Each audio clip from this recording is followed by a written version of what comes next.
Hello, people. So today is the day when I'm gonna finally test my KTM 1390 with a BT motor tune on it, and it's gonna go on track first time properly for the whole day. It has Michelin GP tires on it, so it's not like track tires, but hyper sport tires. So that's that, and I do not need tire heaters for that, but still I'm gonna see if I put it for 10 minutes just to warm them up enough. But this is gonna be my first time with KTM, and with the KTM, I put it on track for one session when I was in California to go bike school, and I did not enjoy it compared to the BMW. But this time I'm gonna get used to it, ride it, and all that stuff, and see how it comes across. So I should have practice on it for the first one or two sessions. Maybe after lunch I'll try to push on it.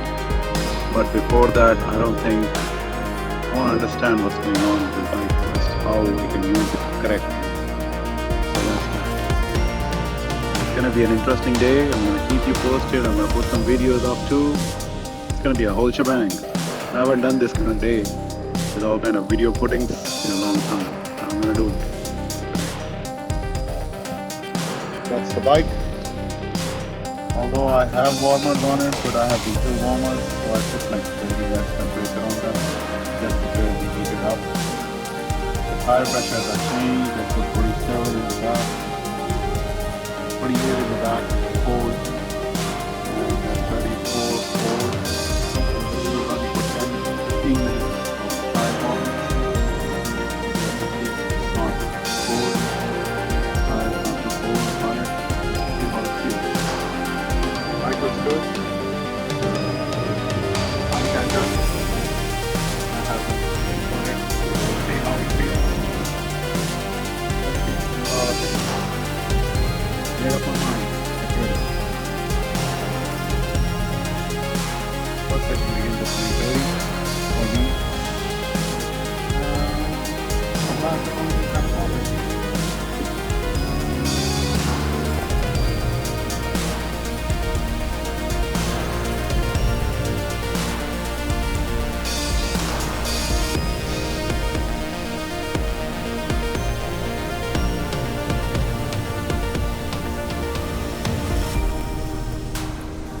Okay, I just did my first session, so I want to record it before I forget.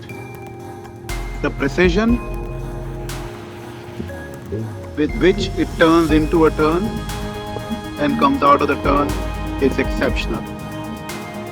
The, the precision with which I can go in a turn, come out of a turn, where I want to go, where the bike needs to go, where I want it to go, and all that stuff is amazing. Amazing. You just have to think and the bike goes. In some ways, it's better than the S1000RR as far as the precision goes.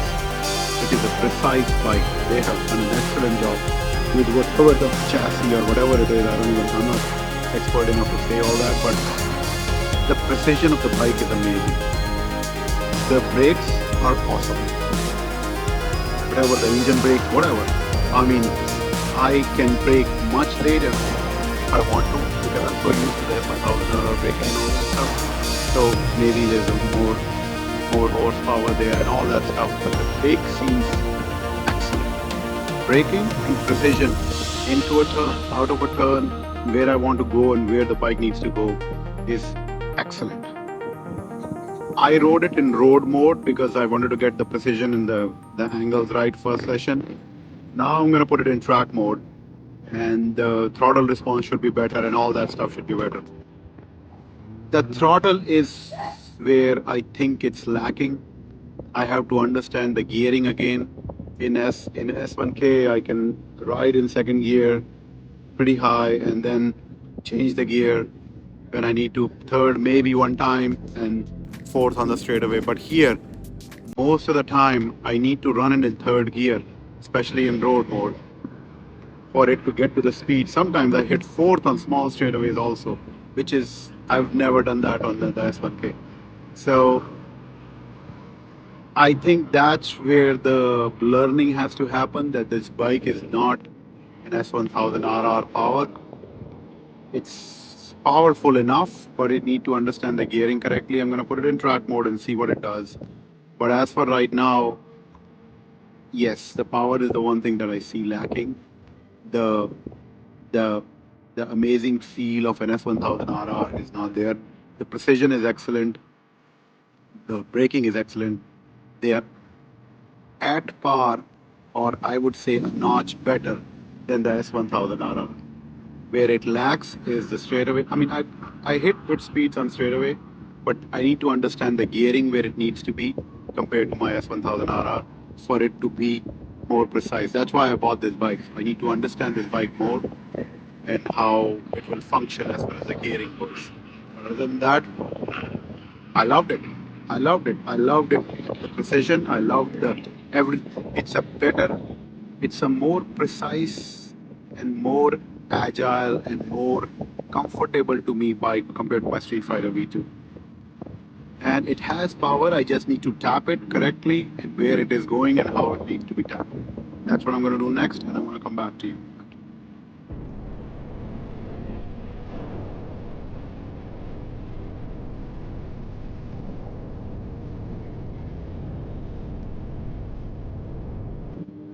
Okay, before I forget, I just finished the second session and it was terrible. I'll tell you why it was terrible, because I think the electronics of slip adjuster, there is a slip adjuster setting in there that was set up, even though it was in track mode, it was set up for 9, which is the highest. So it was cutting my power every time I used to come out of a corner, like coming out of turn 5, it cut off my power. Turning, coming out of all the turns, there is absolutely no power to take over. If you're reeling, trying to reel somebody in, if you're trying to catch up to somebody and you're almost behind them, in S1000RR, if I'm behind them, I'm taking over.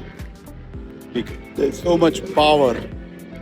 But it seems like this one, it just kept cutting off. The power kept cutting off every time I used to drive out. So, and then I'm like, okay, that seems pretty bad. So that means the electronics are really kicking in. Now I'm reducing the slip adjuster from 9 to about 6. Let's see if that helps. If the power, I hated that power was cutting off. So it's still precise. It's still the brakes, and I think the engine braking was way too much. I'm going to reduce the engine braking from +1 to standard and see what that does. And I'm going to figure it out from there. I mean, it's an interesting exercise, which I guess I have to do to understand this bike better. But now I'm doing that. So I'm going to adjust the slip adjuster for 5 and see what it does. There is no power coming out of the turns, and that's my big problem right now. So I'm going to reduce it to 6 and see what it does. That's where I'm at right now. It is a learning curve. I knew it was going to be.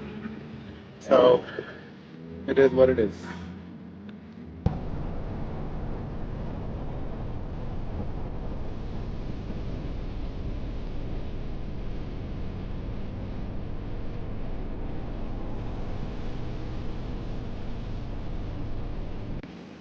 Okay, I just finished my third session.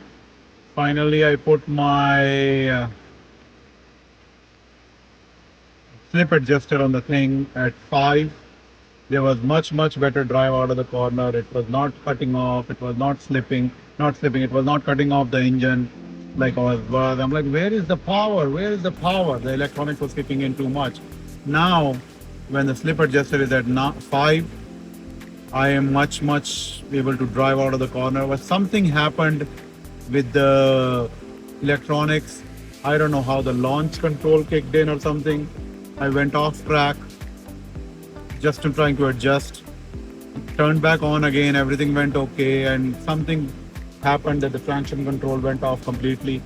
So I don't know what's going on with that electronic part, but definitely putting the slip adjuster at 5 definitely fixed the problem. So I don't know, we'll figure it out from here on what's going on.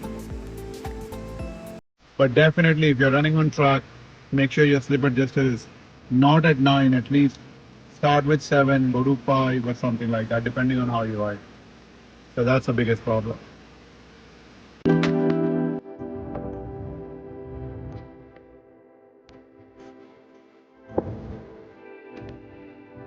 Where my truck is, my trailer, the bike is here. All new world. Hey.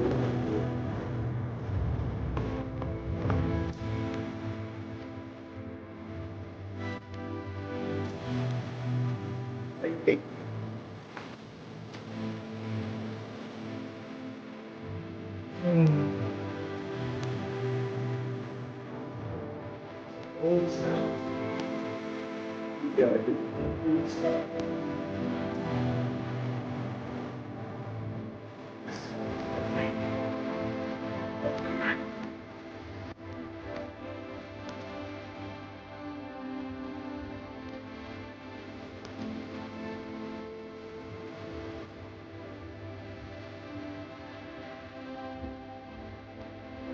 Oh, the other one.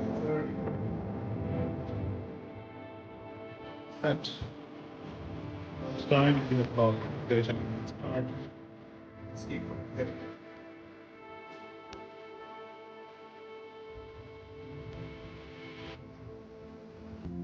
okay, people.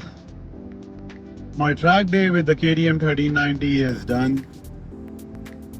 And in one line, the verdict is that if you have a super bike, if you have an S1000RR, I don't know about other bikes, but if you have an S1000RR, KTM 1390 is not the bike that you will like on track.